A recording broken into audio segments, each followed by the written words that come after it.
સર્વવ્યાપી વિષ્ણુ આપને નમસ્કાર। હે વિષ્ણુ, ખીર સમુદ્ર, અવ્યક્ત પ્રકૃતિ રૂપ શેષનાગ આપનું દેવી આસન છે। એ શેષનાગ સહસ્ત્ર ફણાથી યુક્ત છો, તે પૃથ્વીને ધારણ કરીને રહેલા છો।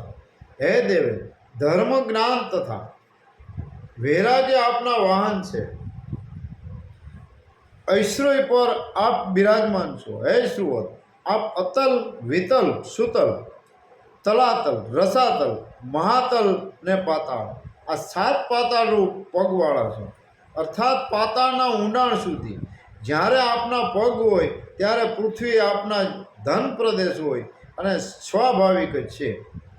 7 સમુદ્રોએ આપ વિરાટ પુરુષના વસ્ત્ર છે।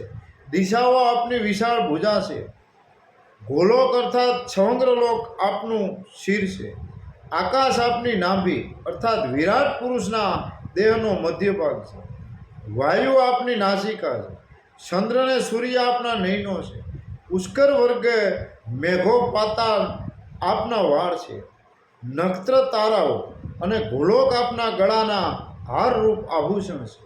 દેવોના ઈશ વિરાટ સ્વરૂપને હે ભગવાન, આપની સંતુતિ હું સી રીતે કરું।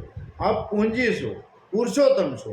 આપના સમાન સમર્થ અને સર્વશક્તિમાન દેવતાની સંતુતિ કરવાને માટે હું સી રીતે સમર્થ થાવ। છતાં આપના જે ગુણો મેં સાંભળ્યા છે અને મને ઠીક લાગ્યું તેમ શ્રદ્ધાથી તેમનું જે મેં પ્રમાણે કીર્તન કર્યું છે તેમને આપ સંતુતિ રૂપે સ્વીકારશો। હે, આપ મારા અપરાધો ક્ષમા કરશો। હે નારાયણ, આપને નમસ્કાર નમસ્કાર। છૈલાથી બોલ્યા, ખૂપે કરેલી શ્રી વિષ્ણુની સંતુતિનો જે મનુષ્ય પાઠ કરે, યાદ દ્રીજોને શ્રદ્ધાથી આ સંતોષ શ્રવણ કરાવે છે, તે વિષ્ણુ લોકમાં જાય છે। ઇન્દ્રાદિ દેવતાઓ વડે સંતુતિ કરાય સર્વસમર્થ તેમજ કોઈથી પણ જીતી શકાય તેવા દેવોની ખૂપે પૂજા કરી અને તેમની સંતુતિ કર્યા પછી તેણે ભગવાન જનાર્દને મસ્તક નમાવી પ્રણામ કર્યા। શ્રદ્ધાને ભક્તિથી એ દેવના દર્શન કર્યા પછી તેણે તેમને પોતાને થયેલા દુઃખ અને અપમાનની વાત જણાવી કહ્યું।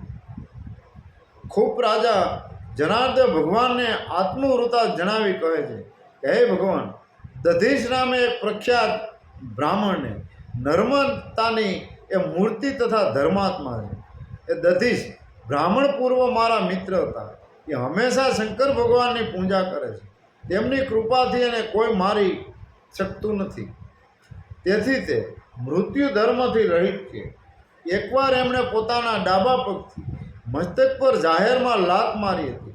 એટલું જ નહીં, પણ અભિમાનથી સકી ગયેલ બ્રાહ્મણે વધુમાં મને કહ્યું હતું કે કોઈથી ડરતો નથી, એટલા માટે જગદીશ્વર હું તે દધીશ નામે બ્રાહ્મણને જીતવા ઈચ્છું છું। માટે હે જનાર્દન, જે રીતે મારું હિત થાય તેમ કરવાને આપ સમર્થ છો। ઓમ નમઃ શિવાય। હર હર ભોલે મહાદેવ હર।